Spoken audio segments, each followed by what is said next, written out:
سوال یہ ہے کہ ایک وہ شخص کہ جو نماز پڑھتا ہے اور سجدے کی حالت میں اس کی انگلیوں کے پیٹ زمین پر نہیں لگتے، صرف انگلیوں کے سرے نوکیں لگتی ہیں، یا پھر وہ اپنے پاؤں ہی زمین سے اٹھا لیتا ہے، تو اس کی نماز کا کیا حکم ہوگا؟ یاد رکھیے، سجدے میں پاؤں کی کم از کم ایک انگلی کا پیٹ زمین کے اوپر لگانا یہ فرض ہے۔ پیٹ سے مراد یہ جو پاؤں کا نیچے تلوا ہوتا ہے، یہ والی جگہ، پاؤں کا جو تلوا ہے یہ پیٹ کہلاتا ہے۔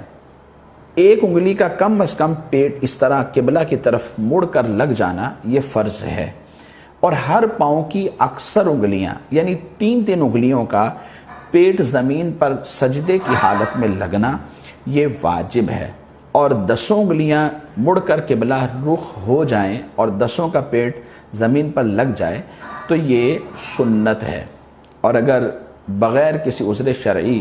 دونوں پاؤں زمین سے اٹھا رکھے یا صرف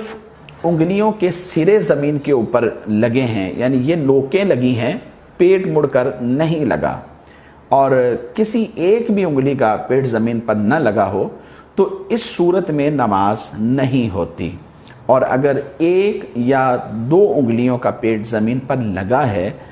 اور اکثر کا نہیں لگا، چونکہ اکثر کا لگنا واجب تھا تو گویا واجب ادا نہیں کیا۔ اگر یہ عمل بھولے سے ہوا، یعنی اکثر انگلیوں کا پیٹ نہ لگنا بھولے سے ہوا ہے، تو سجدہ سہو کر لیا جائے اور نماز ہو جائے گی۔ اور اگر جان بوجھ کر ایسا کیا ہے، یعنی لگایا ہی نہیں، اس کے اوپر کوشش ہی نہیں کی، تو اس صورت کے اندر نماز مکروہ تحریمی واجب الاعادہ ہوگی۔